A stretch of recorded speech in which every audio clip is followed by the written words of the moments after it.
Son günlər 5 yaşından kiçik uşaqlar arasında rotavirusun yayılması halları genişlənir. Virus özünü ishal, qusma və qızdırma kimi simptomlarla büruzə verir. Xəstəlik daha çox azyaşlılar arasında əl və ağız təması vasitəsilə yayılır. Virusa yoluxan şəxslərə bol maye qəbul edilməsi tövsiyə olunur. Pəhriz olaraq da daha çox yağlı, qızartma qidalardan uzaq durmalılar.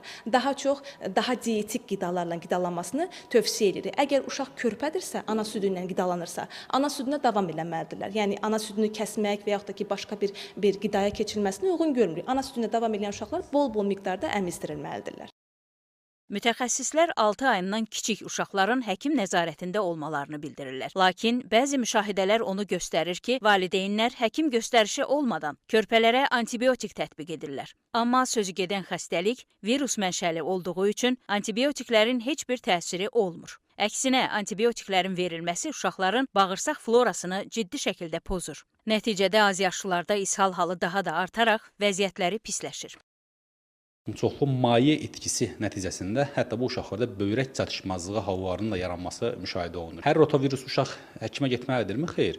Əgər uşağın qidalanmasında sıxıntı yoxdursa, uşağın maye qəbulunda sıxıntı yoxdursa, ev şəraitində simptomatik müalicə ilə müalicə oluna bilər uşaqlar ev şəraitində. Yox, əgər maye itkisi həddindən artıq çoxdursa, uşağın maye və qida qəbulu demək olar ki, geridirsə və uşaqda düşməyən qızdırmalar, kəskin halsızlıq əlamətləri varsa da mütləq həkimə müraciət olmalıdır. Azyaşlıların rotavirusa yoluxmaması üçün valideynlər diqqətli olmalı və gigiyenik qaydalara riayət etməlidirlər. Çünki virus əl, ağız vasitəsilə yanaşı, həmçinin çirkli qida, su və əşyalardan da orqanizmə daxil ola bilir.